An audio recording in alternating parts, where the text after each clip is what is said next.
Então, nessa segunda aula aqui a gente vai estar falando um pouco sobre algumas dicas sobre espaçamento e parênteses.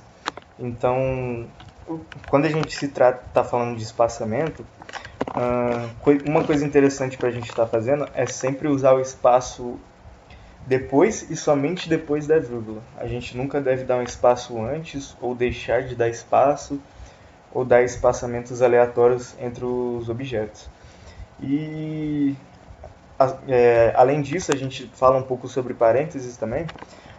Quando a gente está querendo colocar objetos dentro de algum parênteses, a gente nunca deve usar, no caso, espaços dentro nem fora dos parênteses, como por exemplo aqui a gente vê um espaço dentro do parênteses, mas tem gente que coloca espaços até mesmo fora do parênteses. Então, partindo para um exemplo aqui prático, a gente pode querer atribuir um vetor qualquer a um objeto. E, bom, vamos supor um vetor de números que vai de 1 a 5. Nesse caso aqui, a gente montou um vetor sem dar nenhum espaçamento. Ou então a gente pode até querer montar um vetor simples dando um espaço antes e depois. Talvez dar espaços aleatórios, não dar espaços. Então, o que acontece?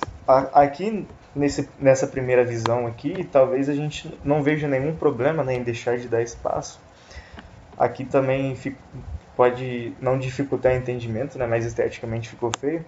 Mas enfim, quando a gente está se tratando de um código inteiro de programação, onde a gente vai trabalhar muito com parênteses, com espaços, com funções, quando você deixa de dar espaços ou usa eles desse jeito, isso vai confundir muito a sua leitura e o seu entendimento do código, né? Então, o interessante nessas dicas aqui de boas práticas é que a gente padronize os espaçamentos, como eu disse, sempre com espaço depois e somente depois da vírgula. Aqui a gente pode talvez adicionar um caractere. Isso vai ajudar muito na sua visualização.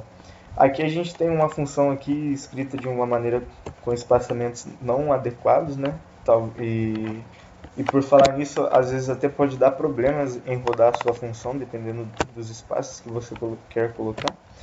Então, uma maneira interessante da gente arrumar essa função aqui seria simplesmente apagar aqueles espaços antes e depois dos parênteses, deixando o espaço depois da vírgula. Aqui a gente tem um espaçamento entre os sinais. Então, fica de uma forma muito mais organizada e, como eu disse, quando você for programar um script bem grande, com vários objetos, vários filtros, vários ggplots, isso aqui vai ajudar demais a leitura do seu código. Isso vai facilitar demais a sua vida e das outras pessoas que possam vir a pegar o seu código para ler, né?